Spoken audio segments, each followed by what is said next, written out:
Pour moi, c'est évidemment une tendance de fond qui est en premier lieu une surprise pour tous et moi la première.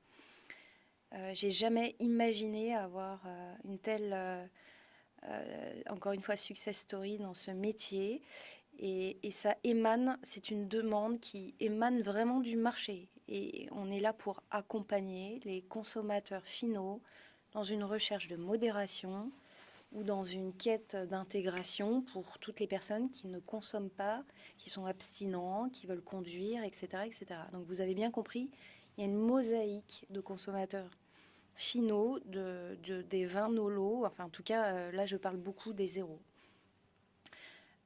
Pour moi on n'en est qu'au balbutiement.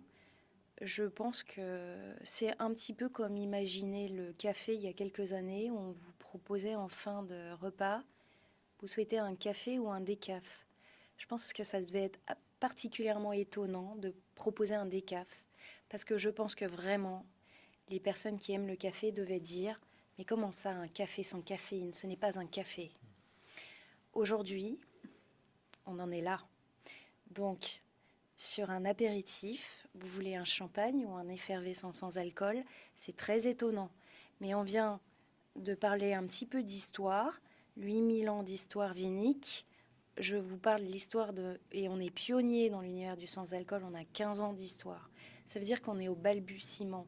Il y a encore, certes, des avancées à faire, des progrès technologiques que l'on a déjà faits, des accélérations sur un plan réglementaire, des accélérations pour accompagner le consommateur finaux, certainement un petit tri sur le marché également. Pour moi, la réponse doit être qualitative.